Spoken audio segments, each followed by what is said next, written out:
I've told you about being here in London, and it's wonderful at the height of the summer, the seasons. I think that's why people do enjoy coming to our wonderful city. There's so many different things.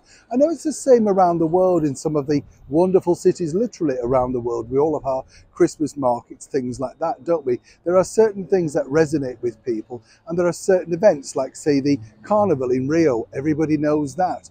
The Mardi Gras in Sydney, another huge event. Over here in the United Kingdom, every year around this time of year is an event that's taken place for over 100 years. It's one of those spectacular, very British things, held at the Royal Albert Hall, no less, that magnificent venue that's been up and running for over 150 years, named after, of course, the Prince Regent at the time, Albert, and basically just a splendor of architecture. If you've never been inside, do make it one of the tour trips if you can afford it. Just wonderful. But a lot of people have been asking me about this particular event, the last night of the proms, and why do we not have any senior royals in attendance for such a spectacular event? Interesting story. As ever, I thought I'd share this with you.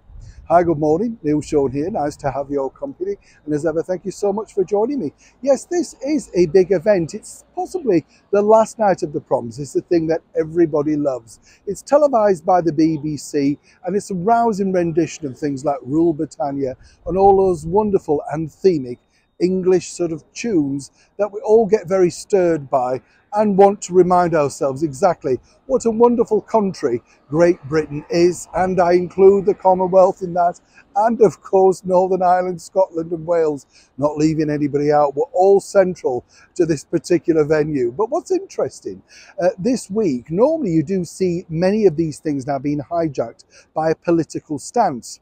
At the venue last night, there was lots of EU flags being waved by these ridiculous people that have been paid money by these particular parties, political parties.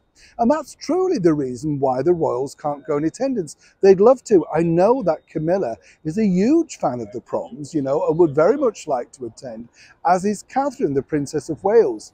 But you see, because of these ridiculous people there, even though we know that they're apolitical, they don't get involved with anything politically leaning, just the fact that somebody could hijack them, try and rush along with a flag, photo bomb them, as the kids say, it means that no senior royals can actually lend their support to such a spectacular event.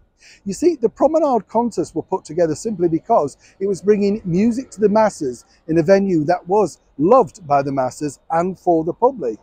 But like everything in this 21st century world, there always has to be some kind of political stance against it. And a lot of people really get offended by this. Now, a lot of people are also suggesting that the BBC should have pulled away from these particular flags on their cameras, or had better security to make sure this wouldn't happen.